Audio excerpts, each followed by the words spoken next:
Good evening, everyone, and welcome to another episode of Super Deluxe Gamescast. It's Thursday, May 30th.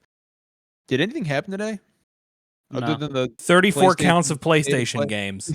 34. I just scared myself. Does that count? Yeah, that's good. That's I good pulled up the stream so that I can see chat. And so then I heard you, and then I immediately heard you again, and I was like, oh no, my audio's fucked up. And more than good enough. Yeah, no, it's been a very interesting day. We had a obviously the big event today was the PlayStation State of Play. That's what that was the most momentous happening today. And that's what we're going to talk about. We're not going to get into any of the other stuff that happened. All we're going to say is that it's nice to see some accountability for once. So that's all we'll say about that. Guys, gentlemen, Brittany's going to be joining us fashionably late, I assume. Derek? Yeah, I mean, that's usually the way that it goes. Yeah. Yeah. Josh is here, I guess. He's fashionably not late. I guess. I'm peacocking like a motherfucker, and you guess? I love that fucking shirt, dude. I love that top and the shirt that he's wearing. Is that skin from a real leopard? It is. I actually tore it off myself. I will tell you, really, when I truly ascended was at PAX East, because I wore this shirt one of the days there, and like at the beginning of the day, people were like, oh, that's an awesome shirt. I was like, thanks, I really appreciate it. Yeah, I just, I wanted to change it up, not just be here in like t-shirt every day, do something different. You look like...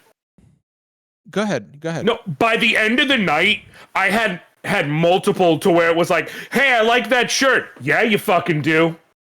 Like, my head was this big. You couldn't tell me shit. You look like Disco Craven. I mean, I'm mad because I want to argue. I mean, no, that's but pretty good, man. I can't argue. I mean, look, dude, like it's it's a combination of the shirt, the beard, the hair. Like you look I like... get it. Listen, especially if I do this one right here. If I got... Yeah, see, there you go. If I bring out the... that's bring out the luscious locks. Yeah, that's... Yeah. It's like that's occurring, dog. Craven's last Saturday Night Fever. It was terminal, unfortunately. So we got a lot to talk about today. We had it was a state of play. We definitely had a state of play today. We will go ahead and start as always with what we've been playing, and then we'll talk about a few PlayStation things. Because it's not just the state of play. There's a couple other things that we want to talk about as well. And I will go ahead and I'll go ahead and kick us off actually, because I have been replaying Octopath Traveler 2 on my Steam Deck. Okay. And it's running at a buttery 90 frames a second. It's as on pixelated games were meant to. Yeah. Right. It's great looking on the Switch, but like it's really, really easier to appreciate a game like this on the Steam Deck, right? Where it, like, because I mean, there were points on the Switch where it did struggle to run, excuse me. And I got to tell you, I'm not liking this peanut butter milk stout that I'm drinking. That's like, just a set of words that I don't like together. I'm going to be real. Peanut butter milk stout? Yeah, I thought I'd give it a shot, and I might have to go pour myself just a little bit of whiskey here in a minute because I'm not feeling this at all. I'm sitting here like pretending to like it. I'm like, oh hey, it's not that bad, right? Like, you were having to convince yourself, my man. Yeah, and I don't want to have to try to convince myself. It's just not very good. But I've been replaying Octopath Traveler 2. I'd like to try to get that done before the problem is that June is just so fucking packed. So end of June, I've got Dawn Trail. In the middle of June, I've got Shin Megami Tensei 5 Vengeance. Or whatever. Is it Vengeance? It's Vengeance, right? Yeah, it's Vengeance. Right, yeah. And of course, like, still one of my favorite dumbass jokes, Derek. What, like, you would think by now that we would learn we would know not to buy Shin Megami Tensei and Persona games when they first come out. But I still do it anyway. And I'm gonna get this and I'm gonna play it. You got all the fucking Kingdom Hearts games coming to Steam. I think the same day as SMT5 drops again. Like June is just absolutely fucking stacked already. And I don't know what and I've still got 1,000 Year Door to play. Like there's just, after Octopath Traveler 2, I'm going to find myself in a bit of a if you sticky like situation. RPGs that didn't come out this coming June, you're going to have a rough June. Yeah. Right. Yeah. And that's like June is like RPG month this year too. Like I'm not sure what else is coming out next month. I'm sure there's something. But that's what I got going on right now. While you guys take the baton and run with it, I'm gonna go pour myself a drink you'll actually like. A drink that you don't hate. This I gotta tell you, this tastes like curdled shit. Like it's not great. It tastes like dysentery. It tastes like Bigfoot's dysentery. You like, can go ahead, John, and go, and you could go pour like that drink. It tastes like somebody took a stout and poured it down someone's butt crack into an old shoe. Like that's what this peanut butter from a shoe tastes like. What's that? Don't worry about it. No, Derek, don't be a fucking coward. What'd you say? I said, you ever drink Bailey's from a shoe? No, I haven't. Fuzzy little man peach. That is confirmation. John did not get the reference. No. Yeah, why don't you go next, bud? Sure. Although I will say, I have not been playing Octopath Traveler 2 on my Steam Deck because I don't own a Steam Deck. But I would like to, if only because I just need more chances to look at my glorious, perfect, wonderful boy Particio. Yes. Like that's the reason you play that game. It's like Particio and friends. No, I've been playing on the Switch. Specifically, I've been streaming Ayuden Chronicle 100 Hero, which... Hey, yeah. How's it holding up to your expectations? My stuff. If I can wait, hold on. Live Alive is happening. Yeah, our good friend Blaine has been playing through Live Alive, and they're in the Middle Ages chapter. And okay, hell yeah. It's been a wonderful set of DMs. There was a thing where it did like on Twitter. It's like, would you like a new Live Alive game from the types of people where it would master? So I was like, wait, hold on, let me look. Okay, never mind, I got it. I'm cool. No, not yet. Ayuden is so far exactly what I needed it to be. In as much as like I am vaguely 12 hours in. I did restart from where I ended stream on Sunday because I had a save to where I was like, I'm gonna redo a thing off stream and like just take a little extra time. But it's so much of it immediately. I'm like, that's Suikoden. Just in terms of how it feels. Yeah. How the characters feel. They're so wacky and out there and goofy. Like some of them already have so much personality. Like have either of you touched it at all yet? Not yet. Or plan to? Okay. I do plan to. I haven't yet. Okay. I'm not going to get into like story beats so much as some of the, or like one of the earliest things you got to do is literally like go out and recruit some people. Yeah. It's like, okay, cool. And some of the characters you run into just in the first little option to do that. If you played Ayuden Chronicle Rising, yes, Malor comes into play very early. Okay. Magical Girl Malor, who...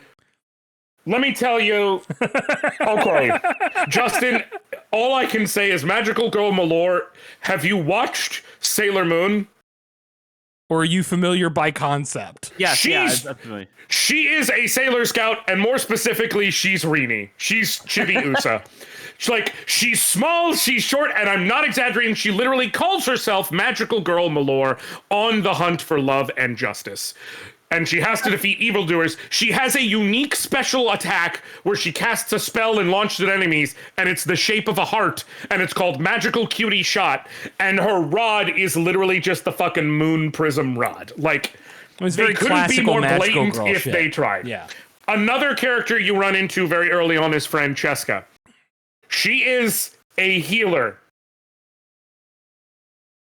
In terms of vocation, not in terms of personality. You run into her and immediately she's being like accosted by some dudes and she's just like, thank you for helping me, sir. I really appreciate it.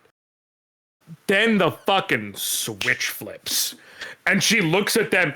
The best way I can explain it is she oscillates between being a sweet, demure healer and being a Yakuza tough. Like, she's immediately like, you piece of crap! I'm gonna rip your throat out and shove it back down in you! It's like, oh, okay. So, but even during combat, these characters shout lines. So literally, like, you'll hear her in combat, and combat will start, and she'll be like, I hope we don't have to resort to violence, and then combat will end, and she'll just go, you're nothing! And it's like, oh, cool, sweet. Like, We love a girl with BPD. You recruit a character who takes up 2 spaces horizontally very early on. Her name is Yume. She's 6 years old. She also has a pet known as Friend. It's like a giant fucking bear monster. Hey! And his name is Friend. There's a lot. I would also good. name a bear monster Friend. It's why women choose the bear. Yes, it is hybrid, but that's been going great. So many of the story beats feel right. They feel like what Suikoden is supposed to be. Some of them even, like, I'm literally like, oh, that feels like it was inspired by. I've played the whole series. I own the whole series. So like, I'm like, oh, that reminds me of like rescuing Varkas and Sidonia from the first one. That reminds me of the setup here. So I do like, but it still feels like its own thing. Like, there's the turn-based combat, but it has enough differences to feel new from, say, Suikoden 2. There's the war combat. Again, it's its own thing. There's even the duels, again, their own thing instead of just the pure rock, paper, scissors. So I like it. The other thing, but that's been mostly on stream. For not on stream, just by myself, I get to enjoy it. 2 things, and I'm gonna go quick because I realize I've just been fucking yapping. No, you're good. Unicorn Overlord. It's so good. I played the so demo good. and I'm like, oh, I need this. Like, Justin, it is. So for me, my favorite N64 game is Ogre Battle 64. Which is a weird choice, Overlord. but I respect it. Huh? I said, which is a weird choice, but I do respect it. I know, but I've always loved it. I rented it as a kid, and it stuck with me. But it is the closest thing we've gotten to Ogre Battle, not Tactics Ogre Battle, since Ogre Battle March of the Black Queen and Ogre Battle 64. Yeah. It's so good. It's so fucking good. The characters are great. The story's great. And it's Vanillaware. So they're open about having multiple people be gay as hell. Like, you run into a lesbian couple that's a healer and a fucking angel knight very early. Unicorn Overlord.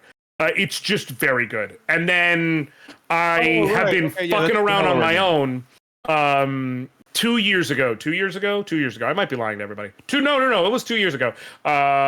Ocean Drive Games came out with a pretty dope to me strategy RPG called Lost Eidolons 3 years ago. Oh, yes. Fuck it. Whatever it was. It was a good game. It was like if Fire Emblem and Dragon Age had a baby.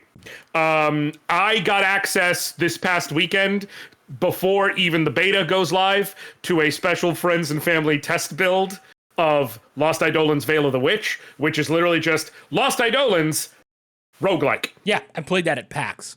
It's very good. I got my I've never ass even beat. heard of Lost Eidolons. You'd It's like it. John, you'd like it. It's literally like Good strategy news, RPG. John. It's on your Steam account now that you're part of my family. Right, and you can throw it on the Steam Deck and enjoy it. It's a strategy RPG, but it's got more of a Dragon Age-y aesthetic. Very realistic, grounded, but it does have, like, different classes, magic. You can class change as you go. Very good stuff. The story in the first one is not, like, stupendous, but the characters are great.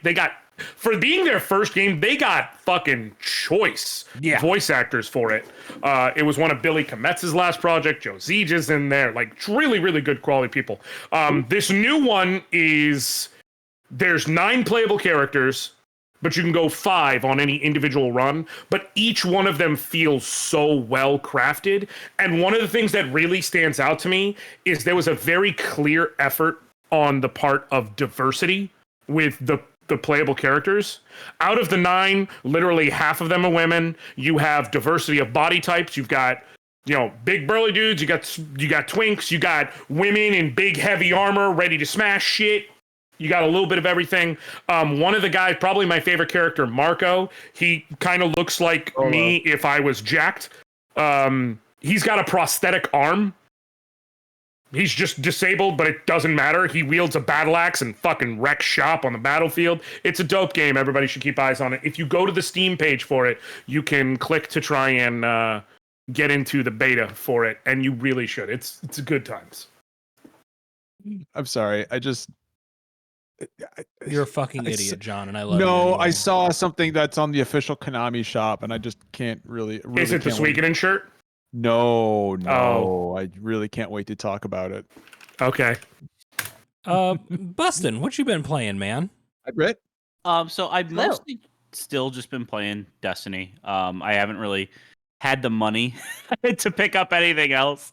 But me and my clan have been trying to get through the Pantheon, which is a new mode that was added that is only available for a few more days. And so time is getting tight on this, but basically it is a raid boss gauntlet where they have made all of the raid bosses encounters more difficult, and you have to complete them in a time limit, and you have to complete them one after the other after the other.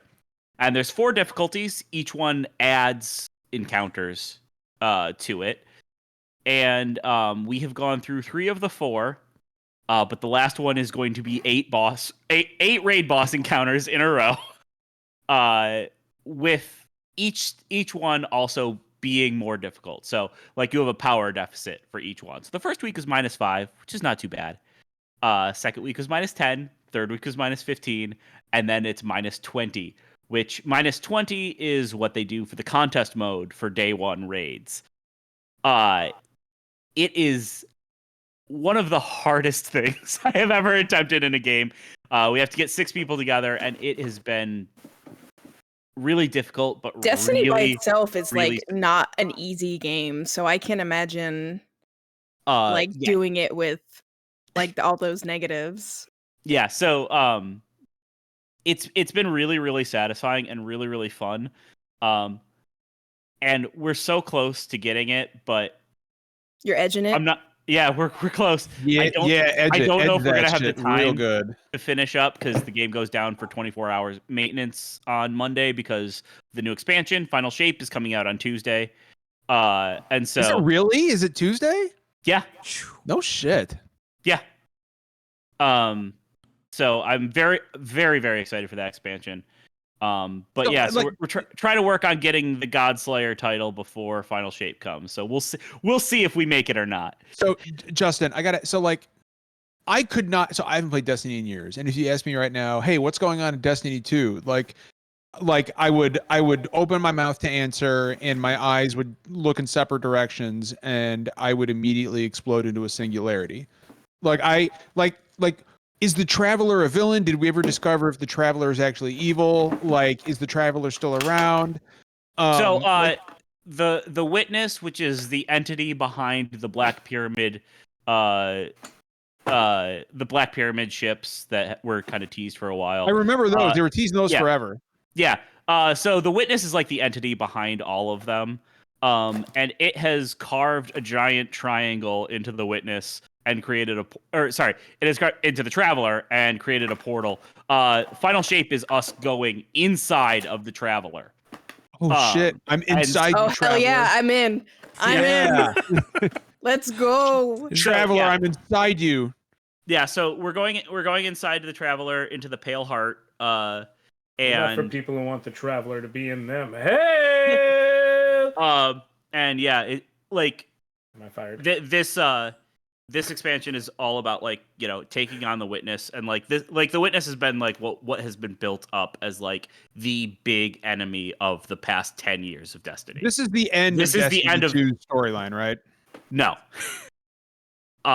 This is like Destiny's equivalent of Endwalker. It's the end of the story arc that has been going on. This is the end of the Light and Dark saga. I love that you get that reference without being a 14 player. Love it. But here's the thing, though. I've never played 14. I just know that that's a Yeah. No, that's Yeah. the when thing. it's with John. But here's the difference. Like, are they just going to stop calling it Destiny 2? Is it just going to be Destiny or Destinying? Like Destiny. I don't know. We don't know anything Like, past that. We just know this is not the end of Destiny. I mean, okay. Like, When you're fighting when you're on the way to fight these final raid bosses, does Jason Charles Miller start singing in the Hope so. background? I don't know what Okay. that means, Josh. So, Josh, You actually do because you play 14. yeah, but I don't know. I don't know who the fuck sings the songs.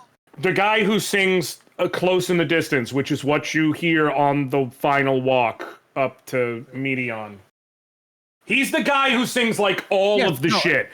Like Soken works also with like voices 2 Robert. people. That's the guy who's telling me about Tales of Loss and Fire. Yes, and Tales of Loss and Fire and all that. Yeah, he also does Shadowbringers. Soken works with like 2 humans. He works with Amanda Aitchen and he works with Jason Charles Miller, and that's fucking it for singing. Like, So I know you're trying to make a joke about the singing thing. One thing that Pantheon does that's fun is for Into the Light, like everything's themed around like Lord Shaxx training everybody and hyping them up for the like this big final encounter. So in Pantheon, you like scoring is turned on, so you can actually earn the medals and stuff. But Lord Shaxx goes crazy and does his like cheering you on, like for that you get for like the Crucible and stuff, and it's awesome in a raid setting. like just hearing Shaxx go crazy and cheer you on like during a big raid battle. It's been very fun. Is that what you got? Is that what you Yeah, got, that's Justin? what I got. I don't really have much else. Britt, what you been playing? Anything that's any more interesting than that. I've been playing WoW a little bit. Wow. Because wow. Wow. Because wow. I don't have a whole lot to do in 14 that I want to do right now. WoW also has a new expansion coming soon, doesn't it? They do. So within? 14 has one. It's July, end of June, beginning of July, mid-July. I thought it was end of July, and I thought it was July 28th. If you pre-order, August is when it first goes live for real. Yeah, and I think WoW's is going to be sometime in November. They haven't announced like an That's official the date War for it. Within, right? Yeah. But they have a thing going on right now. It's called Time Walking, like remix. And basically what you do is you go through like an old expansion and they add like experience bonus and like different class abilities you can pick up and put to your class. So you're like mixing classes and it's really fun. I haven't ran into too many shitty community people, which has been nice. But yeah, going with like the community going from 14 to WoW is it's culture shock. It's insane. The 14 community is fucking lovely. They are so great. And it's like, you know, people didn't believe me until like I got people from WoW to come to 14 and they were like, yeah, this random person saw I was new and they just gave me a bunch of gil and loaded me up with gil. He was like, that would never happen to me in WoW. And I was like, nope. And I was like, you know, there's endgame content going on right now and people are spamming trade chat that they will take you through it if you pay them X amount of gold. And I was like, man, in 14, all you'd have to do is just be like, hey, can somebody help me with this? And and like you've got like 10 people. Like running a raid for the first time in 14 with a group of like seasoned players, though, like you could fuck up 20 times and they'll be like, dude, don't worry about it, it's fine. Like, you know, like we all start somewhere, man, we'll get there, don't worry about it. Then you go into WoW and you join that a raid party and they're like, if you fuck up once, if you break aggro, not only will we boot you from the party, I'll fucking find your house and kill you. I mean, that's not an exaggeration. That's like the WoW community. My favorite I saw in 14 is I literally actually had someone who was being like a real dick to the healer and they were new. And I was so fucking put off by it because I was tanking. I was like, you say some shit again, I'm literally stopping and I'm gonna fucking vote kick. Like, be nice or figure it out. And so they said some more rude shit. So I vote kicked and we all kicked them and waited. And afterwards I had the moment of realization of, that's literally the first time I've run into that in this game. Like, that someone was so rude. I was like, I'm not gonna fucking do this with you. Right. It's funny because like in Destiny with raiding and stuff, it's like people either are extremely nice, helpful, want to educate people, and have like the patience of a saint, or they're the most annoying thing. Like, we need to get this done in the most optimal way possible right now. Like, it's one or the other. They're either amazing or insufferable. Thankfully, I mostly played with the good people. So I actually got a question for Britt. Britt, are you going to be there on day one for Dawn Trail? Oh yeah, I've been day one every single expansion. Yeah. I'm just kind of like floating. Together, right? I'm floating until then. Like I finished 7. Did I talk about that on here? I finished 7. No. I finished 7, and then now I'm just kind of taking a break, and that's why I played Fortnite for a while. It is now Mad Max, so I'm not enjoying that as much anymore. So I've kind of pulled back on that. I would love to go into that if anybody is interested. I'll hear about it for sure. Yeah. So they introduced like a Mad Max season. So the cars, like, they regen health, like you can have bulletproof tires, they come with turrets, all of this shit.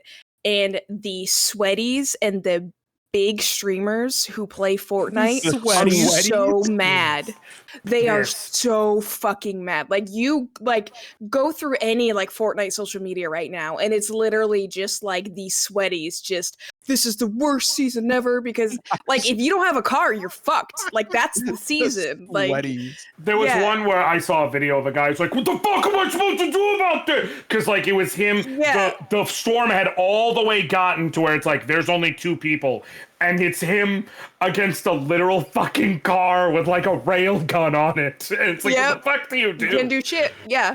And so that's kind of frustrating, but it's also like, it's really fun and funny at first, and then like after like so many rounds of you just getting fucking ran over by cars or shot, it's like, okay, all right, that's like, I wasted half a match gearing up just to get run over by a car. Great, good, love that for me. But yeah, so I've kind of been taking a break from that, and I swapped over to, that's when I swapped over to WoW, and I've been doing the Mists of Pandaria remix, and it's really fun. I like it a lot. Yeah. I've actually got one more question for Britt. What? Okay. One more question for Britt. Are we gonna play Dawn Trail together? I hope so. Because I'm gonna take the day off, Britt.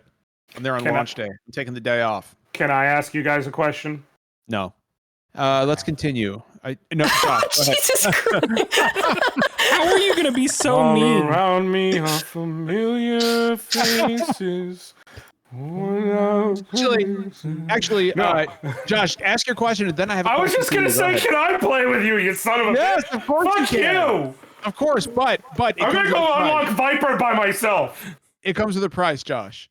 Okay. I did not realize that you could sing, so I need you to sing the first bar. Did you not realize this?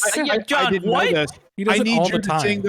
I need you to sing the first, just the chorus of Tales of Loss and Fire and Faith, real quick. Oh, that's he already has on this here. episode, John. No. I want it. I will. Want feeling. No, I'm actually okay. I will, but just so you know, I'm at legitimately, jokes aside. So, are you familiar with Husky by the Geek? He puts together those videos that'll be like 200. I've been in multiple of those videos, and he makes me like one of the big feature people. And I'm very familiar with Husky by the Geek. No, he makes like the videos where it's like 200 plus musicians doing, a whole medley of 14 music or One Winged Angel. I was in One Winged Angel. I was in the Big 14 medley. I got some of his tracks. I'm going to. I don't know what any of this means. John, you don't know what One Winged Angel is? No, I don't know what Husky by the Bay or what. No. Husky by the Geek. In other words, I'll link you to the videos. What I'm saying is he does music covers as like a YouTuber, but he also works with people. So he got like a whole bunch of people from the 14 community together to do a giant medley. It was like 10 minutes long. I was in there multiple times. And he had like Alex Mukala was in there. T. Lopes was in there. Alex. What a fucking gem that guy. It was so cool that I was one of the big faces on the same screen as Alex Mukala, and I'm like, yeah, that's right. We're both equally important. Josh, hold on, Josh. Before you saying, I got to address something in chat. Okay, Jackie, listen up. I'm an almost 44-year-old grumpy ass fucking man. Okay, I'm not connected. I don't Jackie, know. I love you. All these Husky YouTubers or whatever the fuck they're like. I don't follow any of this shit. My son tells me all the time, "Dad, no cap," and I still don't fucking know what it means. And he's been saying it for a year. I'm assuming it means I'm not wearing a cap at the moment. Like I don't know. 100%. I don't know anything at all. I mean, you could just end the sentence right there. I don't know shit. I'm a middle-aged man. Hey, y'all, never forget. Stop expecting so much of me. Hey, I'll never forget the Jackbox Games still frame. John Phipps, good opinions. Yeah, I'll never forget your fucking tombstone, bitch. I hope not. I hope that I'm close to your heart and you remember when I pass. And no, all I was saying is I got some stuff from him. I'm working on it. I don't know if that'll be out. I'm going to hope it's out in time for Dawn Trail, but I'm actually trying to do like a legit music video cover of Close in the Distance. Sing me a song. Okay, so let me drink. Hold on. Now I'm fucking on the spot. Hey, Josh, I gotta get ready. Hold on, I gotta get ready. No, I'm just drinking water. Hold on, I'm not feeling it. No. Josh, you don't have to sing, man. Hold on. No. I'm blanking on the lyrics. That's my problem. Tales of Lost and Fire Faith. What comes after that? What if I don't know. Close in the distance. No. Tales of Lost and Fire Faith. I know it's something in the dark you will not say. Every word on a heart. Okay, that's what I needed. So the chorus, because you said to the chorus, it's Tales of Lost and Fire and Faith. Every word on our hearts engraved. In the dark you will not stray. Forge ahead till the end, we pray. Like, I just couldn't remember every word in our hearts. You could do that. Yeah, I know this. Your voice I'm is 44 years old and I don't know anything. I don't pay attention. I've been around you. Yeah, but you've never sung in front of me. I am almost positive I sang around you at PAX. You have never sung in front of me. It was Ace of Base. Why have you never sung? It was Miley Cyrus and Ace of Base. Oh, that's right. Why have you never sang to me, Josh? Why? If it helps, I'm going to be bringing up singing later when we get to the state of play, and I'm not kidding about that. I have a point I need to make about one of the things we saw. Why have you never sang for me? He sings all the time. I sing all the fucking time on his fucking Twitter. He doesn't sing for me. John, literally one of the most, granted it was a joke, but literally one of the main things of mine that you remember is me singing Trapped. Yeah, you did do the trap thing. That's right. You are right about that. You are right about that. Hey, Derek, Jackie, Do you know what Jackie, this is, John? Jackie. What's good, girl? What? What's good, girl? What the fuck is happening? Video games. What about Josh? Your voice is only the second prettiest thing on this podcast right now, after my beard. Oh, that's true. Yeah, I agree. It's other than I need to clean the edge up here. Anybody who can do like a solid Snake voice, that's gonna be. I think my beard right now is better than Derek's, but normally isn't. Right now it is. Derek, what would Solid Snake say if he was going through the Dairy Queen drive-through and he wanted like a nice tasty treat? What is it called? A dipper? Like a 4-piece chicken strip basket, and maybe get me one of them mini Reese's peanut butter cup blizzards. You know what? Peanut butter. I'm glad that he's a peanut butter kind of guy. I do feel like I feel like Snake is a peanut butter guy for sure. Yeah, I don't know. I played video games. I am aware of what a video blames are. Yeah, your favorite non-Hobino icon played video games. Speaking of them video games, let's talk a little bit about PlayStation. Motherfucker! I've been gone. I was. Derek has been trying to go, and I know Derek has been gone. I've been trying to get my turn for 10 minutes. And I've been sitting here like a good little autistic them, just waiting. Oh, Derek, I'm kidding. Go ahead, buddy. So I have continued to play Like a Dragon: Infinite Wealth, which is truly beautiful. You all know I am a huge Yakuza fan. I have been preaching for this series ever since Zero came out, and I fell hard into the whole franchise. Infinite Wealth is wonderful. I think that its combat and its difficulty is better balanced than the previous game. 100%.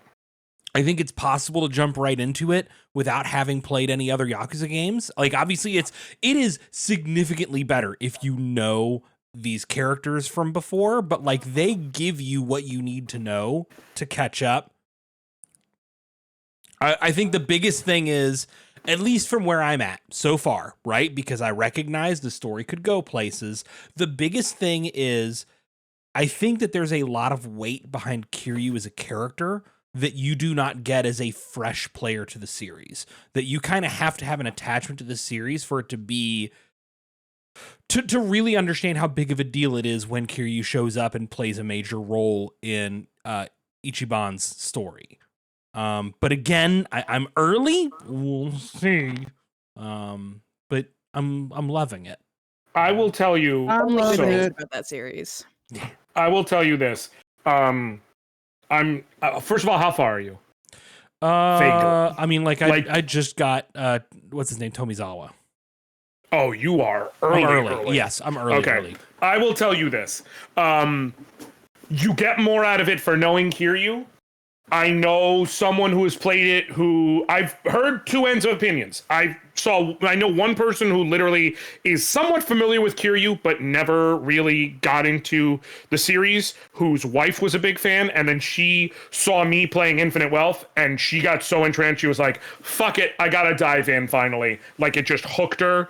I know another who was a fan of Yakuza Like a Dragon, who did not play any prior games, who shout out to Bok Choy, I love them so much, who they are like, I wish I knew Kiryu better because like I can tell there's feelings, but I can't feel as much as I could. I will say I think it's possible, but I think, like is often the case with this series, your enjoyment of it will be heightened by a greater familiarity with previous games. I think that's about where it is. Like you will,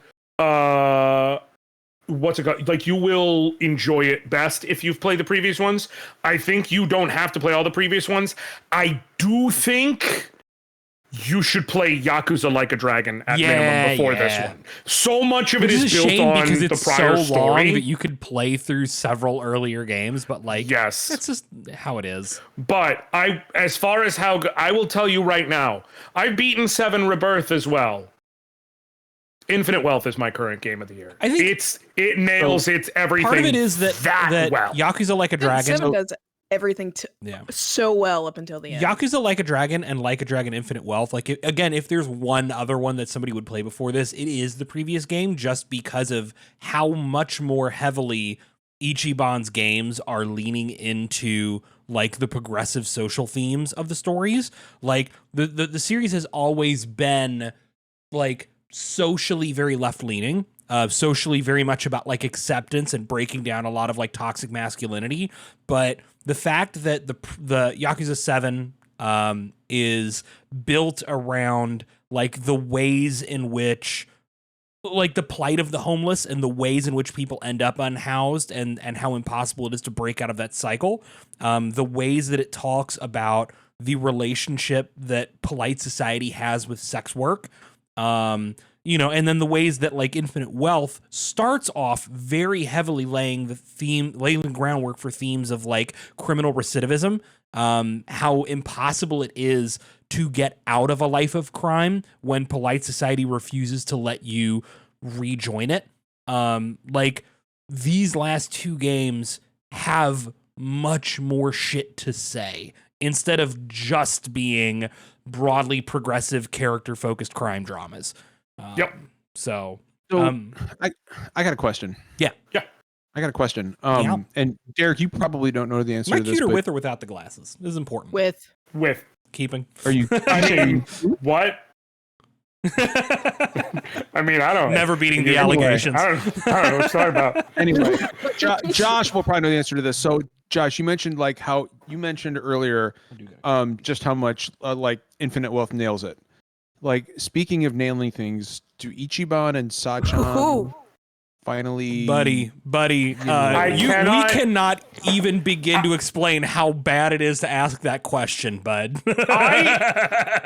I can't fully answer what you're asking.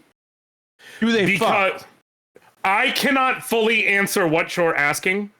What I can tell you is almost, and this is the part that Derek knows, which is why I can't say anything further. Very early on, one of the core story beats is Ichiban finally asks Sachan out on a date. And it is. Yeah, finally. Jesus, fucking do it. Fuck. John, dude, John. You should play Infinite Wealth. John, you gotta play I'm it. getting to it. Yeah. John, it goes. It is a date.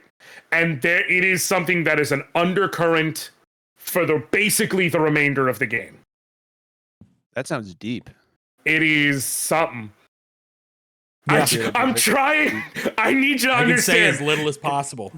I need you to understand. It was something. I played the whole thing on stream, and the whole fucking stream we were just like, I swear to God, Will they or won't they?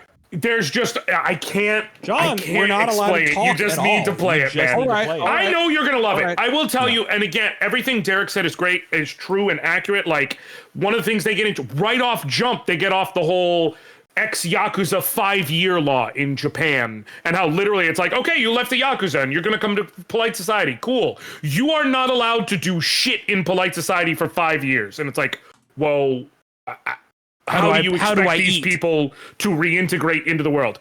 Then they adding in Hawaii and taking it outside of Japan added Oh my so God, much and more getting layers. into the uniquely American capitalist hellscape. Yeah. I don't know. What I'm about to say might be a spoiler for you, Derek. It's around when you get Tomizawa, but it's like very, very almost immediately he gets into the nature of how Hawaii has the largest homelessness epidemic in America, and how like there are rumors, which, you know, it's been a thing, that states will fucking transport homeless people to Hawaii, because it's like not our problem anymore. You're out in the ocean. Figure it the fuck out. That's not a conspiracy. That's what happened to LA. No, exactly. Yes. That straight up is what this country does. They get into that shit in the game, and it's not like they're like alluding to it. He calls it to its face. Yeah. He's like, this is happening. This country ships its homeless populations to California and Hawaii. Like, correct. It's just they say not our problem. Yes. And Errol, they do get into that as well, Errol. They do up, point out how natural-born Hawaiians can't afford to live there because all these commercial corporations have come in, bought up land, and then priced out the people who actually live there. It's like a double-pronged problem. Brought out straight up, like, this is happening. Yeah. And it happens by, like, chapter 4 of the game. Yeah. Like, they don't wait to bring it up. It's like this is the thing. Yeah. The other thing I've been playing, because I needed something a little smaller to break up the RPG fest I've been on, is I've been playing BlazBlue Entropy Effect, which is it's not a fighting game, it's a roguelike. It is a Dead Cells. Oh, weird. I thought those were all fighting games. They are. Entropy Effect is a spinoff. It is a side-scrolling action roguelike in the style of like a Dead Cells, kind of is the closest thing I can compare to. But you pick it's really plot-wise has nothing to do with BlazBlue. Like the only thing BlazBlue about it is the characters you can pick. So like if people are worried, like, I don't know the lore of BlazBlue, congratulations, you won't after playing this game either. But like you pick. To be fair, you won't know the lore if you play normal BlazBlue games right? Either, that's an Arc System work game. But you pick like one of a set number of like BlazBlue characters and play as them in the roguelike mode, and it's fun. It's really good. It's got an extremely engaging like combat system. Its use of like its terminology in terms of like, this is your legacy and these are your potentials and these are and it's like you've got too many words, right? For like, you could just say core skills. You could just say, but they've got their lexicon has to be a little bit weird. So that's a bit of a learning curve. But it's good. It's fun. I may have already gotten everything I need to out of it. I might put it down and come back to it in a month and get another good long, like few sessions out of it. But you know, like it was a good palate cleanser. And I feel like I'm going to be ready to go back to Like a Dragon and push through some more. Yeah, that's what I have been playing. All right. Well, did everybody go? Yes. I think we got everybody. Now okay. All right. Yeah. Let's. I'm always keeping track, John. Okay. All right. I got to make sure everybody gets theirs. I'm glad one of us is, because I sure as hell am not. I wouldn't have admitted that under. Hey, what can I say? Never mind. I'm a man. I don't think, but nobody's surprised. No, I'm a man of honesty, Brittany. You know this. I'm nothing if not honest. Here's the thing, though. I still care deeply. Listen up, liberals. My wife doesn't come.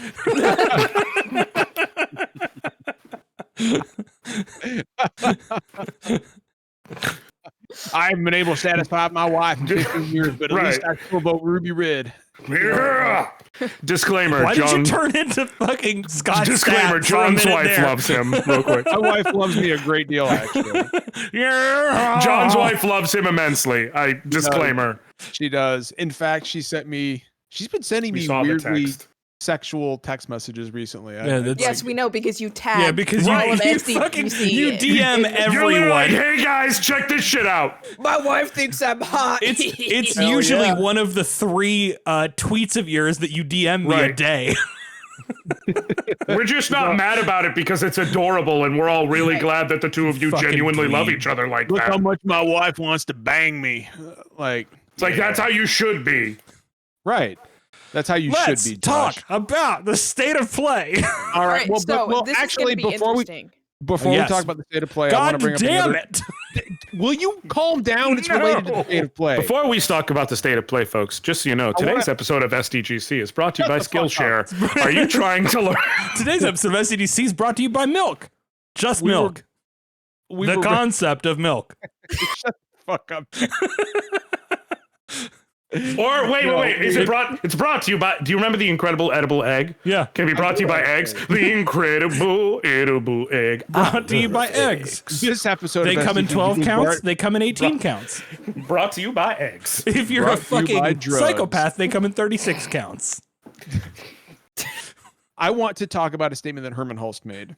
In regards to PlayStation exclusives on PC. Because I think it is a blatant, just horrible misreading of reality, in which he said, like live service games will continue to launch day and date on PC the same days they do on PS5, but our story-driven games just will not. It's going to be a while before they make it to PC because we want people to enjoy these games on PlayStation, and I think that is so fucking short-sighted. Because guys, Herman.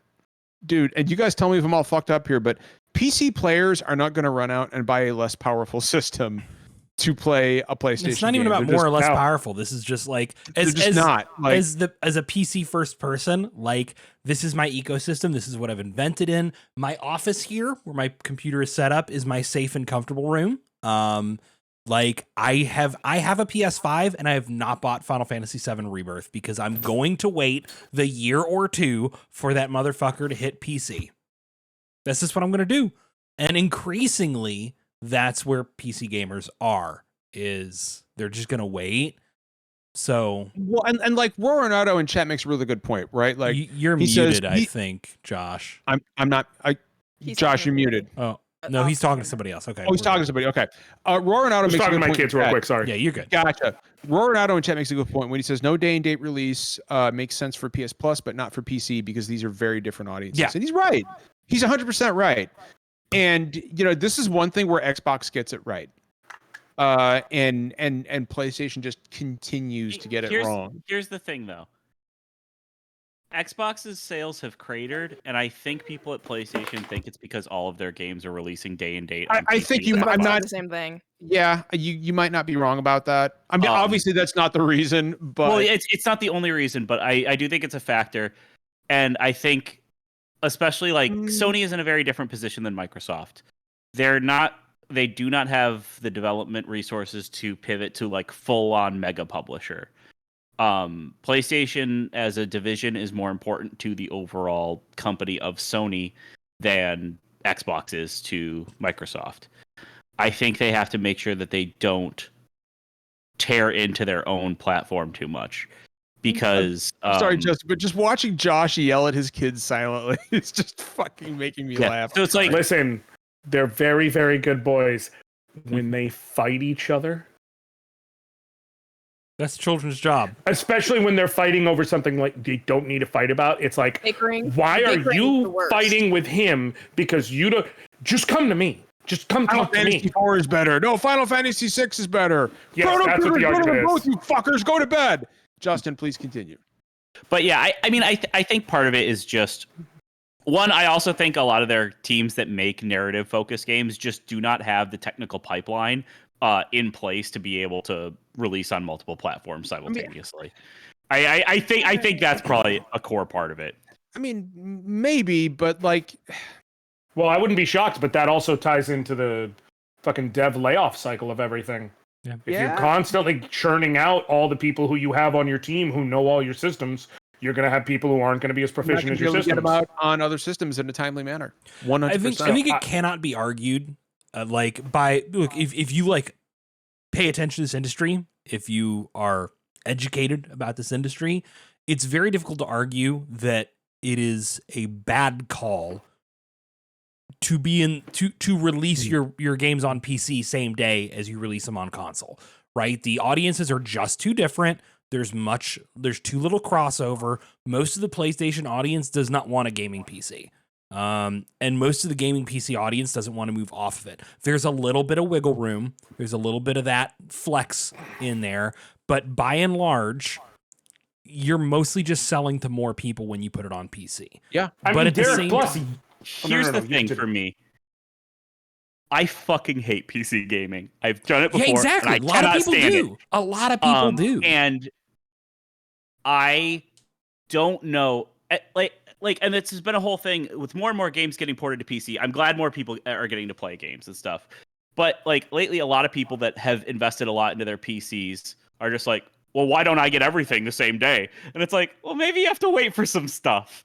Like, I mean, I think everybody should get everything the same day because I hate walled gardens. Like, yeah, I wish they could, but it's like there's stuff I know that releases on PC that I have to wait a while. Yeah, so and like, I'm of the opinion those games should be hitting console. I mean, unless it's something that like genuinely just they can't figure out how to make it work on a console, like control wise, which I still think is mostly a cop out. Like, you know, or if it's something like Baldur's Gate 3 where it's like it's early access and so we have a timeline where like it's coming to console but PC is where we're still building this shit. I don't know. But Derek actually raised the point to me that is so relevant a while back on Twitter, which is they have already trained their audience. Yeah. Hey, y'all, these games are going to drop on PlayStation and then they're going to drop on PC vaguely a year later. Yeah, for people like me who you might convince to buy the game on PlayStation because I think it's not going to come to PC, I'm now never going to buy a PlayStation first-party game again on PS5 because you know it's coming to PC a year later. You've trained me to wait. You need to pick a lane. You need to be Nintendo and never put your shit on anything else. Or you need to commit to the multi-platform approach. But the delayed, when it comes to PC, which again is a market that is so separate from like PlayStation versus Xbox, right? Or PlayStation versus Switch. Like PC's just a totally different environment. And the majority of PlayStation fans are not going to jump ship. Here's why. And ultimate, Britt, go ahead. No, I want you to go ahead. Oh, I got a little spicy take then. So Okay. why did you buy a PS5 then?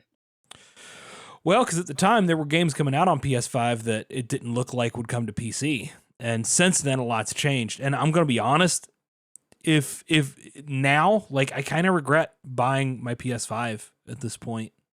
Do you use it at all? I can't remember the last time I used it. Probably play Final Fantasy 16. That's genuinely true. Yeah. Oh, But and this that is was also a the nice thing is, last like- experience to have with the PS5. I have mixed feelings, but yeah, I mean, I get it.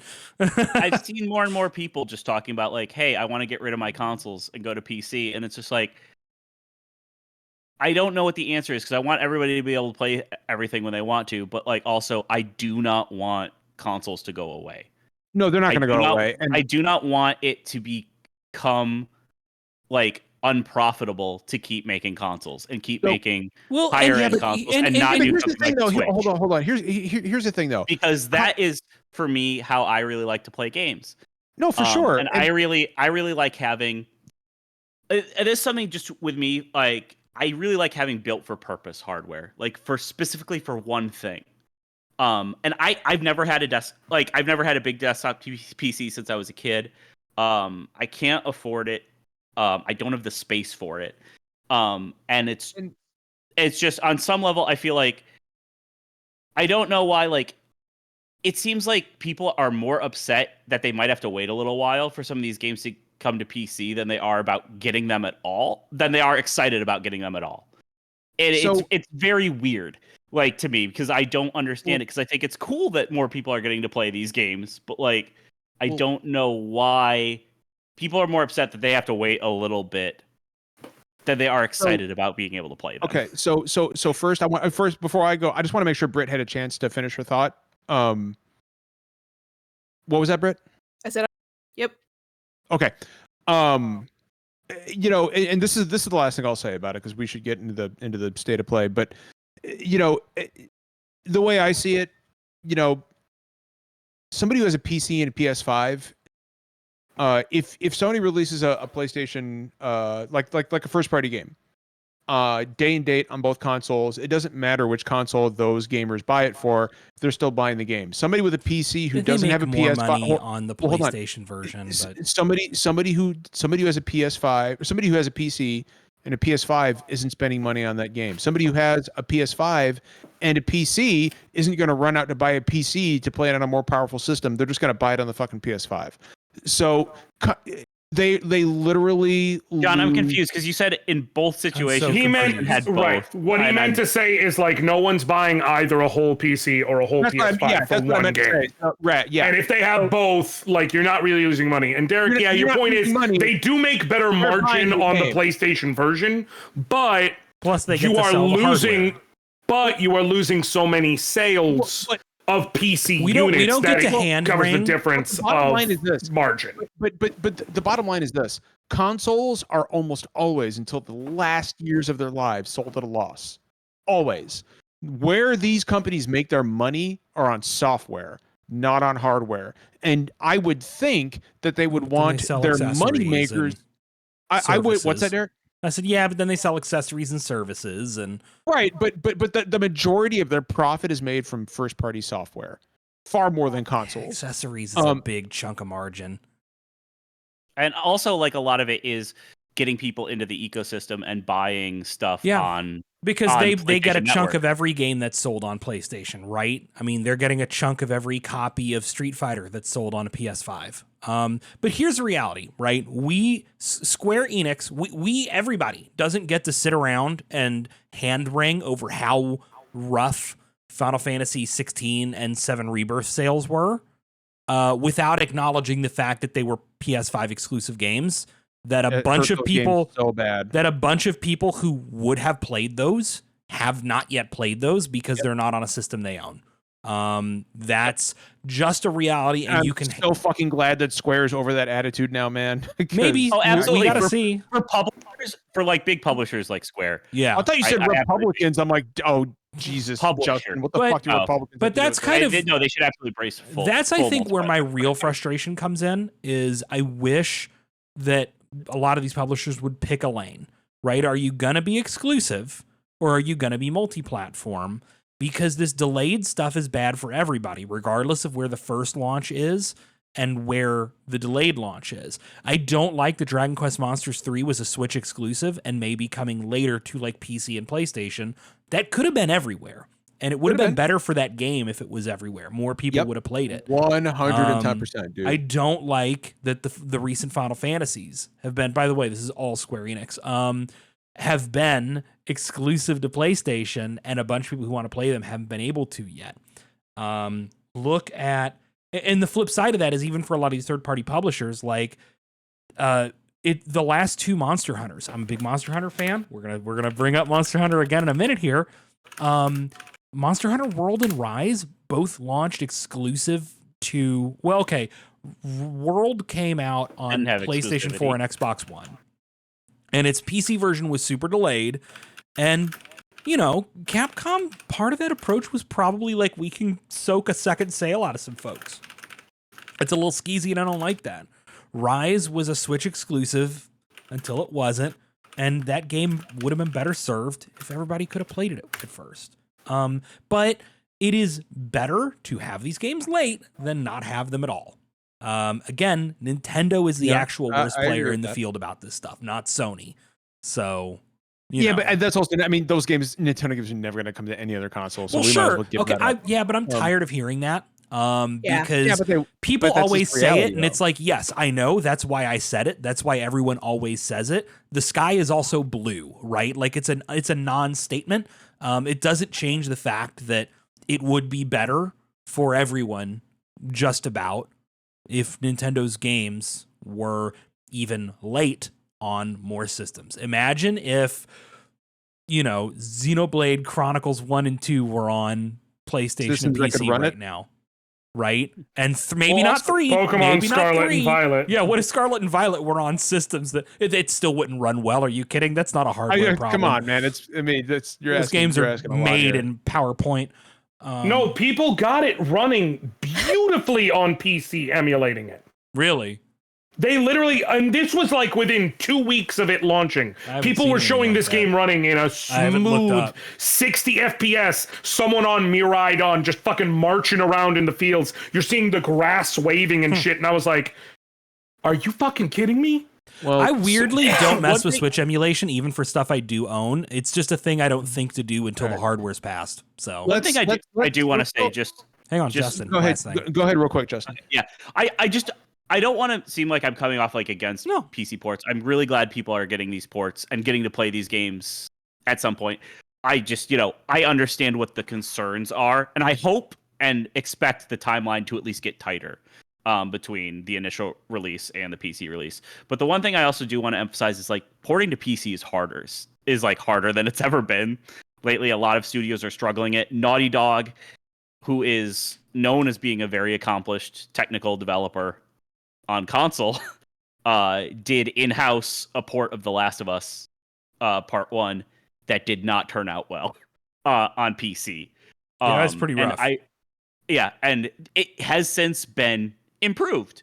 But I want, like, when these games do come to PC, I do also want them to get the attention that they deserve to be a good release on PC.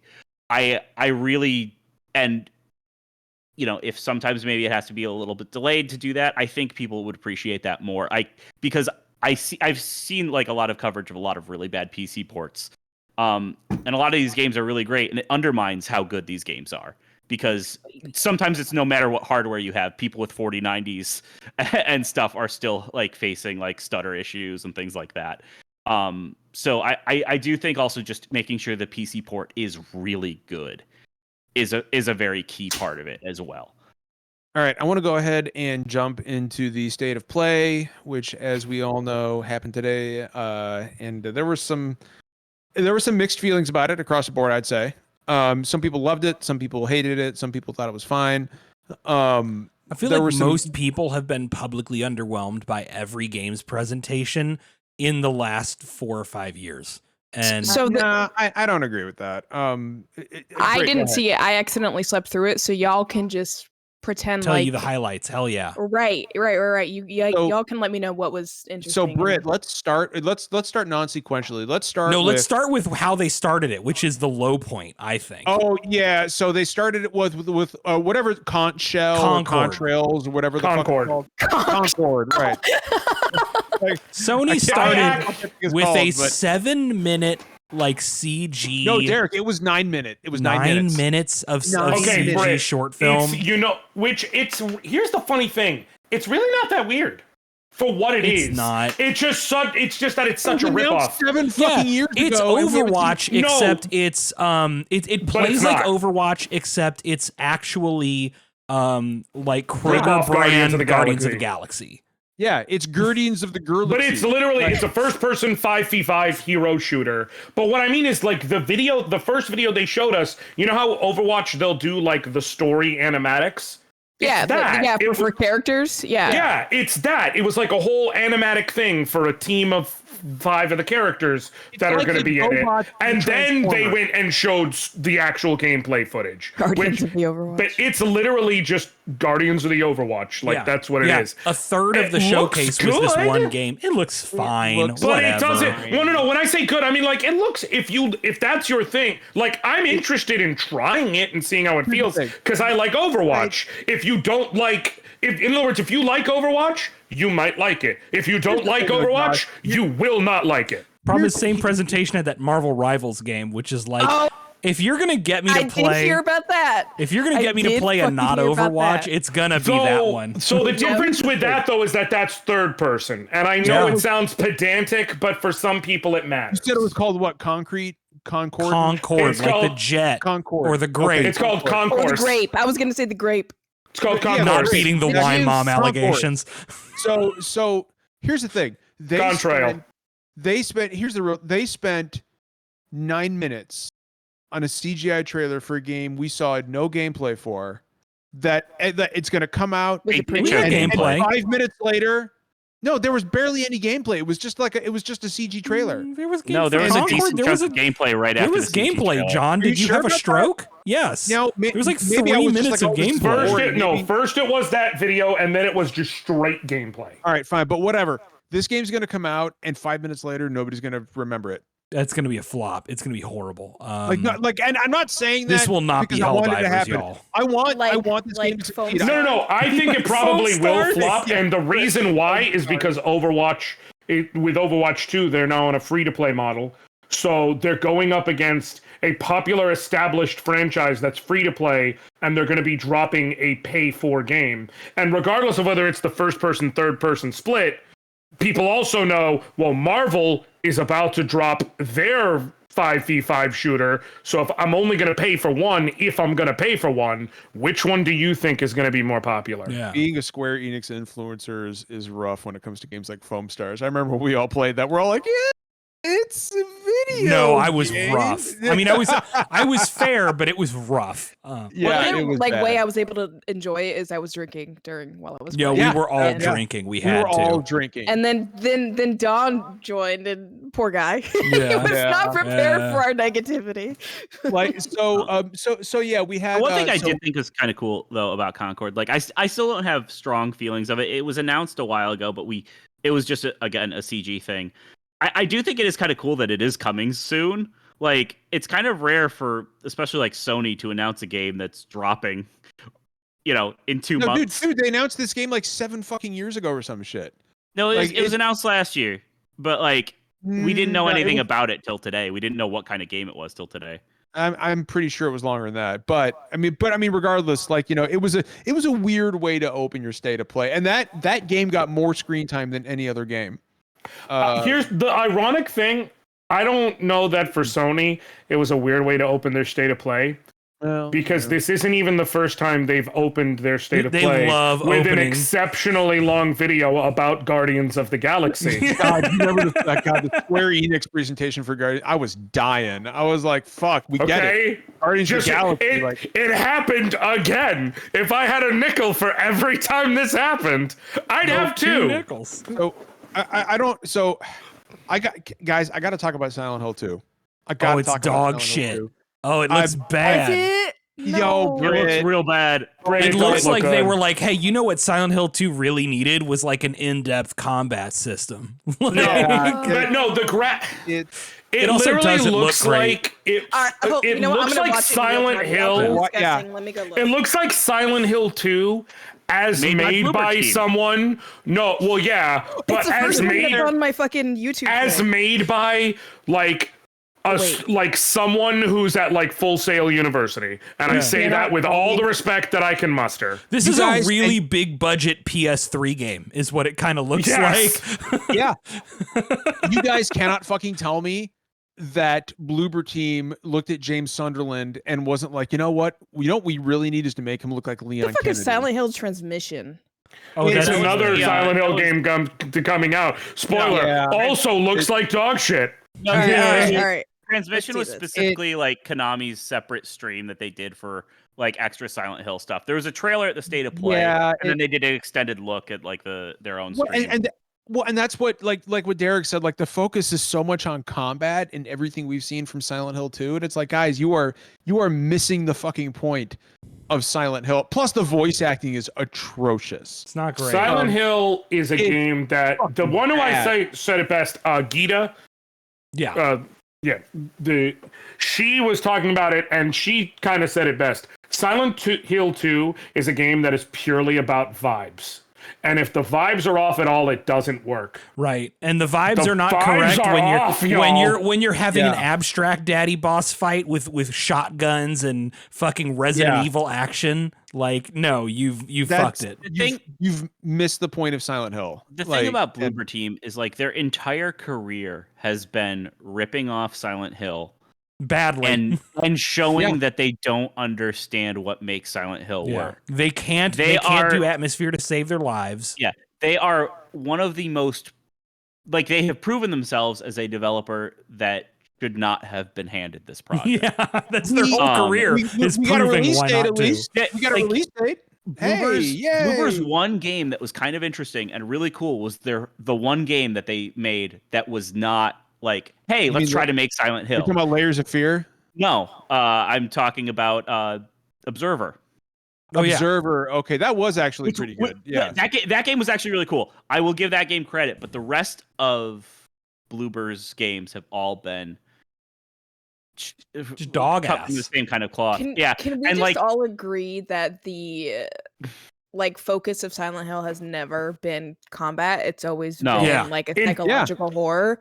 Actually, so for that, just watching that trailer, I'm like, oh, so they're trying to be like Resident Evil 2. That's exactly what they're trying to do. If anything, the focus of Silent Hill has specifically been don't get in combat. Right, exactly. Like, we made our combat system shitty because we don't want you fighting. Britt, you just saw the trailer. Tell me they didn't give James Sunderland the Leon. Oh, they did. Oh, absolutely. They absolutely gave him the Leon cut. And I'm just like, oh, by the way, right now, if you go to the official Konami shop, you can order a replica of James Sunderland's iconic jacket. Piss off. You can go get that jacket right now on the Konami store.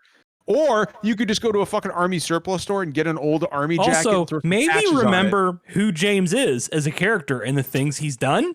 And what that story is about. And maybe think that dressing like James is not the thing you should want to do. Not a good idea. Don't dress like wake up in the morning, look in the mirror, and think, today I'm not going to be like James Sunderland. Yeah. Then again, Bloober Team, of course, missed the point. The entire message of their last game was that mentally ill people should off themselves so that they don't hurt other people anymore. Oh, that free one? The medium. The medium. Yeah. So I actually. Oh, yeah, you're right, though, that the little free Silent Hill game also had some real dog shit themes to it. Britt, you were watching. Britt, did you watch my stream of that dumb Silent Hill game? Because there was something about like pizza, and I was like, oh, it's me. Yeah, and I like it wasn't scary. There was a flower person chasing you through a hallway, and it was just randomly ducking into doorways. Silent Hill's so fucking cooked, y'all. You don't get it. It was bad. We're in trouble. Great, go ahead. And this is the last thing I'll say on it, but it's frustrating that Konami is clearly just trying to capture the vibe that Capcom has with their old games and remaking them. And two, they don't get what makes Silent Hill, right? Like, because I feel like if they did, Silent Hills would be out, right? Like from from Kojima. Face? Yes, the only chance Silent Hill has of being good is that Silent Hill F, the one that's being written by Ryukishi07. The one from the developers of Untold Tales might actually be good too. Is that the same one? You know what? No, there's two other games. Okay. You know what? To Britt's point, I'll give Kojima this. I think he could make a bomb ass Silent Hill game. No, like, there's also like he has bunch of fucking PT was fucking scary. It doesn't matter. Silent Hill F is going to be better in terms of writing than anything Kojima could do with Silent Hill. Oh, you don't get it's Kojima's the writer dog shit at writing. Yeah. Like Kojima has no ability to control himself. Silent Hill F is coming from the writer of Higurashi and Umineko, which are two truly fantastic horror. You also have to think about. We're also talking about a franchise. Die Hard Man. What? Die Hard? I mean, Die Hard Man. I prefer to live hard, man. But live hard, man. Live hard. Yeah, brother. Look, real. We're also we're also talking about a franchise. That. I like this is gonna piss some people off, but it has to be said. Pretty much every Silent Hill game after 3 has sucked shit. So we're also talking about the franchise. Room. And I like Shattered Memories. No, I love The Room. It's my favorite. Shit. It's my favorite Silent Hill, and Shattered Memories is really good. Yeah, John, you can. How about we stop talking about Silent Hill and talk about some good games? Maybe. Yes, I have two. standouts. Well, before I'm gonna talk to the exact same two you are. Yeah, buddy. Like you and I are in the same playground. Yes. But before we get there, can I do one more, like a pivot where it's good, but I have to just complain about something specific? There is a horror game that they showed that I'm interested in checking out this year. The Until Dawn remake. Yes. I never got to play Until Dawn. Oh, it's great. Until Dawn fucking rules. I've heard nothing but good things, and I will tell you, I am a fucking sicko. I actually like the David Cage fucking. I liked Heavy Rain. I like that format. I just don't like David Cage. That format. Love that shit. Okay, No, I am really so for Spoopy Games Month. I absolutely plan on streaming Until Dawn for the first time. It's genuinely one of my favorite horror. It's like a bunch of people and go to this cabin out in the middle of nowhere. There's a killer who survives. No. But I'm like, when does it come out? Oh, this fall. They just said this we don't have a date. I will assume it comes out before October or before Halloween. That would make sense, but like stream for sure. Right. But I have to address that the lordification of music in trailers has reached video games. Oh my god, we got Eagle Eye Cherry today. There was a creepy, somber version of Save Tonight by Eagle Eye Cherry. No shit. Yes. No, I gotta look at this. Hold on. It was like Brit. Until the break of dawn. For tomorrow. Was this for Until Dawn? Yeah. Yes. Okay. And I was just like. And it's frustrating because like Until Dawn actually has some cool licensed music in it that it uses well. And I call it the lordification because it all started with her and the fucking welcome to your life. And everyone has to do it now. And you do not need to say, hey, what we need is an 80s or 90s classic hit, but really somber. You don't have to do that. There's other things you can do. What? So I remember Until Dawn came out at like a really bad, it came out at the same time as another big video game. And no copies were put out. Yeah. And there was no marketing. Right. What was it? What was that game? Was it Last of Us? No. No. I'll find but I'm out. not crazy, right? Like that happened because Until I remember Dawn was surprisingly successful. It was right August out of the gate, 2015. I will find out what it was. I don't know what it was. It didn't have much marketing, but like it did. I think Britt might be right about that one though. I just meant like it completely flew under the radar. Like it got lost to something else. It could have done extremely well, but I just remember not hearing a whole lot about it. Oh shit! Grand Theft Auto 5. That's what it was. Oh. Yeah, it came out on top of Grand Theft Auto 5. That's what it was. Yep. Yeah, that was the same month Grand Theft Auto 5 originally dropped. Got it. Okay. Yeah, it was either the same month or like within a couple weeks, but it was. Yeah. Oh yeah, and MGS 5. It was 5. Oh, there we go. Yeah, there we go. So that was just you were was there we go. That's what it was. Yeah, I was gonna say yeah, you're right. It was Grand Theft Auto 5. What the fuck? But why did I think it was Grand Theft Auto? Oh, that's right, because fucking Josh told me it was. Literally. I want to talk about good video games. Whatever. I want to talk about good video games people haven't played. But anyways, I'm genuinely interested in checking that out. I'm so y'all excited didn't to need to do that for the trailer. I'm so excited to watch your stream because I love Until Dawn, and I've heard nothing but good things about it. And then if anything, it's like the only universally loved of the Dark Pictures anthology. Yeah. It's got a lot of replay value. technically not part of the. It's the one with Hayden Panettiere, whatever her name is. Yes. Hayden Yeah, and one of the two, and Rami Malek is in it, and yeah. And what? Wait, no, never mind. I was about to say one of the two. No, he was in the actual Dark Pictures anthology. One of the two Canadian guys. brothers. It came out the same day as Dishonored. Iceman. Did it really? Yeah, that's what it was. It came out the exact same day as the original Dishonored. It came out at a bad time, basically, is what happened. Yeah. Twin I did the actors. research What are on their the names? side. I don't know. Fuck. The Ashmores. There we go. Yeah, sure. Iceman from the old X-Men movies. I was like, they're the two. Whenever you go do some shit in Canada, you were assigned one of the two Ashmore brothers. I'm watching it. This is bad. Yeah. Save No. Wait, are you Okay. talking about the Save The Tonight? song. Yeah, it's bad. I heard it. As soon as I heard Save Tonight, I was like, No. flag on the play. But also, like, it's like, but it doesn't fit the theme of the game because it's like, no, I want this night to be fucking over. Are you serious? I Can don't I want to talk about a save game this I'm really shit. excited about? Get me the fuck out of this Okay, night. please. Yes, now let us shift to good things. I'm Yeah, sorry. Where you go I between want- characters, right? I Like, just you have don't one I get want to to mention, characters. and then I'm going to Justin. hand it off to Derek because I know Derek has All right. a couple he really wants to focus Yeah. on. I'll be quick. I'm so excited we're getting a proper, full Astrobot game. Hell yeah! Yes. Hell yeah! What a dub. What a dub. I'm so excited. It I looks am lovely. so unbelievably 80 something. excited. It's going to have 6 galaxies. It's going to have about 80 levels. 80 stages He's going to of have Astrobot. 15 different powers. I Astrobot's cannot fun. wait.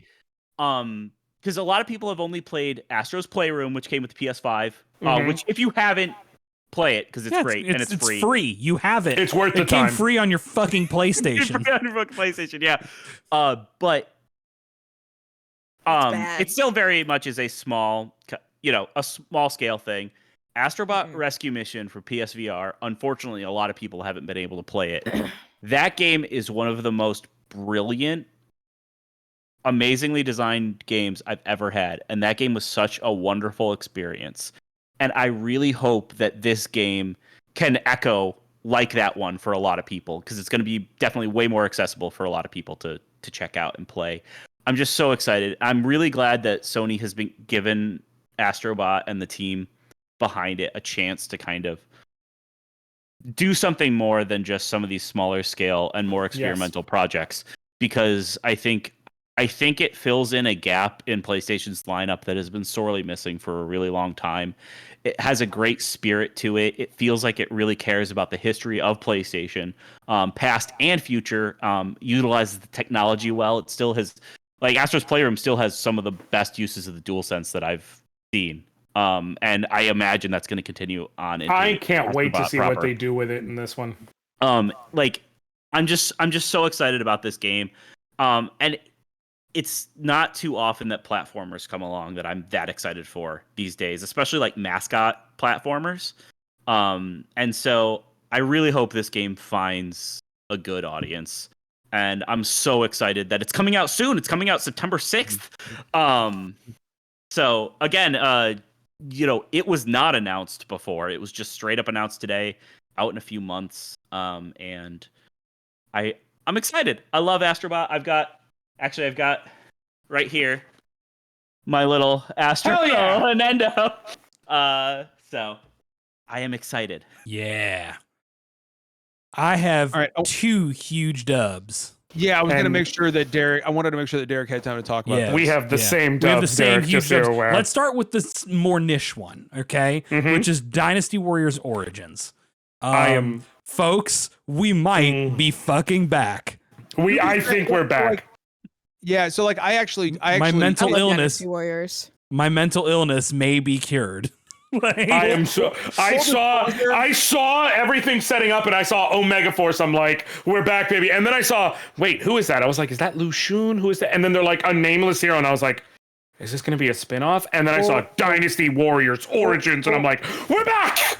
full disclosure, I knew the entire precinct. I knew the entire state of play. yeah, it got before leaked several places. Yeah, and so like, but Derek didn't. I was like, Derek, I think you're going to see Dynasty Warriors today, and Derek was like, oh,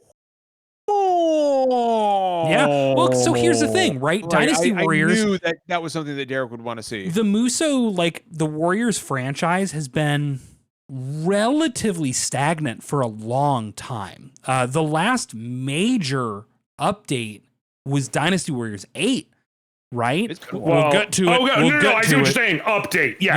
Yes. And just about every one of these Warriors games, spin-offs, Samurai Warriors, fucking One Piece, whatever those ones are called, like all of them have kind of been built off of that level of technology. We did eventually get Dynasty Warriors 9, and they attempted to change up the gameplay concept and make something bigger, more open world, more like the giant space of a battlefield, but like it was Fucked it just up. dog shit. So The problem was they said we're gonna have an open world, but like they didn't put shit in it. They didn't. Well, and you didn't have to. You didn't have a reason to fight. Right, they gave you so many tools to avoid ever actually fighting. So, like, the fastest way you could play, be like, okay, I'm gonna run over here. Oh, there's a fort. I literally have an ability to scale the wall of the fort, dodge everything, go straight to the officer, take him out. I'm done. Yeah. And also, it's like, every one of these games has been built to target either the PS4 or the Switch as its primary system for the past decade, right? So this is the first time we've had one that is built to target like relatively powerful hardware. And I'm just very curious what they do with it. I'm curious what they do with the gameplay concepts. I'm curious how they handle like crowd AI. There's a lot of potential here. We didn't see much. What we saw was very promising. The big dub is Monster Hunter Wilds. Hell which yeah. I'm so pumped. We have not seen the last of. We will probably also see it at Summer Games Fest, is my understanding. I think that was actually already confirmed by Was Keighley it? that Okay. It's going to be there. I am worried a bit about Wilds. I'm curious. Hit me. Namely, in that I have been so spoiled by the wire bug in Rise. Yeah. And how much it adds to your movement. I've tooled around with basically everything. I'm old school like you with Monster Hunter. I take this shit back to the PSP. But like there were weapons that I would try and it never felt right. Rise literally made me a guy who'd be like, yeah, one of my main weapons is hammer. Because it gave me so much more mobility to deal with all the slowness of it all.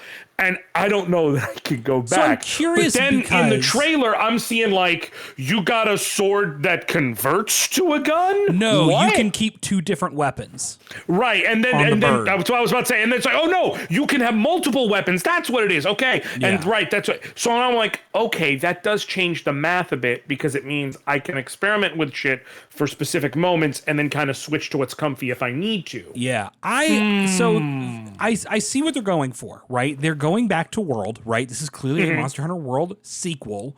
Although it is also like very specifically and clearly a sequel, like in a lot of ways to Monster Hunter 4. They're trying to have a much more direct narrative the way 4 did. Characters from 4 are returning, even in this trailer, which is lovely to see. They seem to be focusing more on having like the main character and the Palico like actually talk. Characters have names. Like they're focusing on a more story-driven thing. I like the idea of having a mount that moves you, like, because it's true that Monster Hunter World was too slow to navigate. And if you want to make the maps even bigger, that's going to be a problem. But the wire bugs kind of trivialized a lot of aspects of combat in a lot of ways. Like, they were cool, but they came with their drawbacks. So going to the more limited combat, but giving you this mount that gives you a ton of mobility around the environment is a good compromise there. We didn't see a ton, but we saw way more environmental interaction than we had before. We learned a lot about like environments having multiple seasons that they go through, which is new. We just need to see more. We need to see more of some of these monsters. The two that they showed off are great, cool new designs, but they seem like they're lower level jobbers, and I want to see the big shit. They seem like you're like tier 1, tier 2 motherfuckers. And I want to think starts with an I. He's oh my god, it's gonna piss me. You're talking about, like, I mean, it seems like you're Great Jagras and you're like Puke. That's what I was actually tier, thinking. Yes, like monsters, but you know, I've got a question. I have a question, and maybe I missed it, but I don't think this was made clear during the trailer. Like, is this going to be a full-on like open world Monster World game or a Monster Hunter game, or are they just going to have much larger maps? We don't know. I wouldn't put my money on it, TBH. I think it's just going to be like a larger map with kind of more going on in the map. The stuff on the website makes it sound like it's still segmented maps. I would be shocked if they went away from having a central hub and then places you can go. The hub's not going anywhere. Like that's like, so like you're still gonna have you gotta change your shit. Like, could they have said we're gonna completely change it up and like there's an enormous open map and your hub is in the center of it? Yeah, I don't. The thing is, they already the one major area they've shown off, right, is clearly like, well, its seasons that it goes through are like an extremely harsh, like hot, like sandy desert, like sandstorms. And then like everything cools off and the sand sweeps away and you've got more of like the savanna environment, right? If this is all one interconnected map, you're not going to have that in the same map as like an ice environment, right? So we're just going to go back. We're going to still have like separate environments. They're just going to be bigger and more interconnected and more complex. I mean, the reality is Monster Hunter Wilds was the biggest thing that they showed there. It's probably going to be one of the biggest games of the entire generation, just from how Monster Hunter World was. But that was a cool trailer. We did not see jack shit though. Still, I'm just really about that game. Like, World was my first like real introduction to Monster Hunter. I tried a couple times. It was that way for a lot of people, I think. But like, it didn't stick. World stuck. I put like 100 hours into it in like a week. Like, I loved that game, but I haven't really gone back all that much to Monster Hunter since then. I've only played a little bit of Rise when it came to Switch, and I actually didn't even finish up like Iceborne and stuff. But I'm very excited for the next one and to get back into it because I really loved my time with World. Yeah. There were two other, I thought, particularly interesting games that are probably going to get overlooked based on the trailers. And it's a shame because I thought they were super interesting.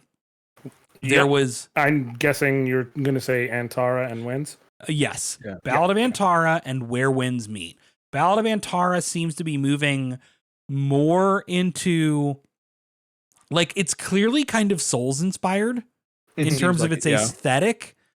Like everyone's saying like another Souls-like, and like we didn't see enough like any gameplay, I don't think. Right. We don't know how this plays, but like aesthetically it's a super cool blend of like kind of where is this team situated from? Because it reminds me a lot more of like Korean and Chinese development aesthetics. I don't know. Than Japanese ones. I think it is because Sony has also been pushing a lot of stuff from kind of like a wider swath of Asian developers lately. Yeah. So I wouldn't be surprised. Which is super cool. Yeah, this is China. It's a Chinese yeah, title. So yeah, they've been investing a lot because they have their China Hero project. They just started an India Hero project. I know they have teams in Malaysia. They're spreading out more among like to try to get more like Asian developers spotlighted lately. So yeah, makes sense that this is there was that, and then there was Where Winds Meet, which I guess now that I look up is also Chinese. But that's another like big open like action RPG. That one more clearly pulled from like East Asian design influences. In terms of its like monster design, its costuming, its environmental design, it's leaning into like East Asian fantasy. Because these are two really gorgeous looking games that I fear are going to get overlooked just because they're not big franchises and because I feel like we're starting to have a bit of a backlash against like hard fantasy action RPGs. Like everyone is assuming these are Souls-likes, and everyone's basically tired of Souls-likes that aren't Souls that aren't from FromSoft, right? Right. And I don't know, man. I think maybe we should wait and see more of these, but the trailers were cool. Yeah, those games look cool, and I mean this is also kind of the issue with some of like these shows that are like, oh, we're gonna bookend it with a couple like bigger things, or just end with a couple bigger things. Where like all of a sudden some of these smaller titles in the middle kind of just get lost. Yeah, but hopefully they get a chance to show off some more stuff at the right time, find an audience. Yeah. I mean, and look, like as C-Mount points out in chat, like Lies of P was great. That was a Korean developed Souls-like that everyone kind of thought was like goofy but had a cool trailer. It turned out to rip. Stellar Blade ended up being a pretty decent game, even if it was like a by the numbers, Souls-like. Like it ended up being a pretty decent game. So yeah, maybe all we're gonna get is like a bunch of Chinese and Korean Souls-likes, but like, let's give some of these a chance because they've been turning out pretty decent. And nobody bitches about the 10 millionth Metroidvania fucking Souls-like inspired Dark Souls inspired Metroidvania 2D with roguelite elements. Yeah, they're all of those, right? So, the only other thing I think is worth mentioning, like meaningfully, is there was that Alien VR game. What is it? Alien Rogue?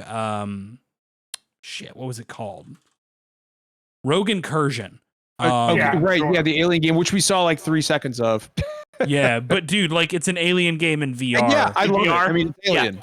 Oh, that like seriously, if I had the money, I'd probably buy a PSVR 2 just to play an Alien game. Yeah. Oh yeah. This studio does not have what I would call like a good history though. So, The thing is though, conceptually, Alien lends itself very well to that setting. I mean, Creative Assembly made Alien Isolation, and they mostly made very different games. Yeah, but they made games that have pages on Wikipedia, right? Like, okay, fair. I do have to bring up one other game. Yeah, because I just have a quick question. Infinity Nikki. What the fuck is it? Do you not know about like the Nikki? What is it? Nikki, I don't know what it is either. I'm not gonna lie. What is it? Style Nikki, Fashion Nikki, whatever it's called. It was like a series of Derek. Derek. Hang on. Derek. Love Derek. Nikki. Yes. Derek. Yes. This wasn't. What the fuck? You are saying all types of things. I asked you a very specific question. Yeah. What the fuck is this game? I'll tell you what little I do know. The Nikki games are like dress up and fashion games. Okay? I'm not sure how that translates to an open world RPG. It's called Infinity Nikki. They're calling it the world's first open world dress up adventure. Why not? So don't tell me what that means. Bullshit, dude. That's Grand Theft Auto. But like, here's finally the thing. A Barbie horse adventures for me. But here's the thing. You can't tell me that trailer wasn't a little bit lovely. I won't say it wasn't. What I'm curious of is, are they going to censor the dress up costumes before it comes out? It's not that. This isn't a Newgrounds game, but it's not. Hashtag free Infinity Nikki. All right, we are a solid 10 minutes over our stop time, so we're gonna bring it to a halt here. That's what we get for having a karaoke segment. I know. Look, that it was important. I spoke a lot, okay? To be fair. It was important. I can just be honest. I spoke a lot. It's good. Josh, you're wearing that shirt. You're fine. You're a long-time friend of the podcast. You know you're always welcome here. Yeah, I love y'all.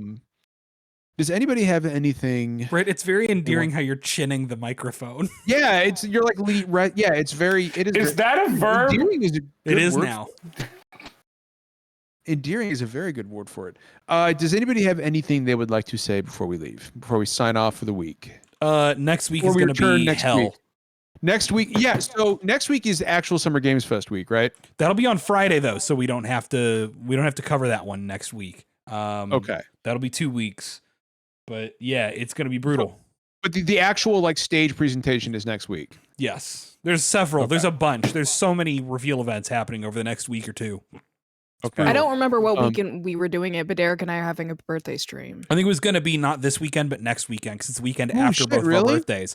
Yeah, because me and our birthdays are both next week during the week. I want to join the birthday stream. What are you guys doing for the birthday stream? That will determine whether John is allowed to be part of the birthday nailed stream. Down what it is. We should play Jackbox for the birthday stream. No, you know what you should? You should invite John to the birthday stream, but make it something put him in the cuck chair. Right. Well, that too. Make it something he does not want to be a part of. Like, John, you are invited to the birthday stream. All right, what are we doing? Smash or pass? Men. Just men. I'll join. Just I don't give a men. Shit, dude. No, fuck that. I'm secure in my masculinity. Men. I'll join. I didn't say you weren't secure in your masculinity, but we need details. Yeah. Fuck it. I'll John, join. Why would you smash Raul Coley?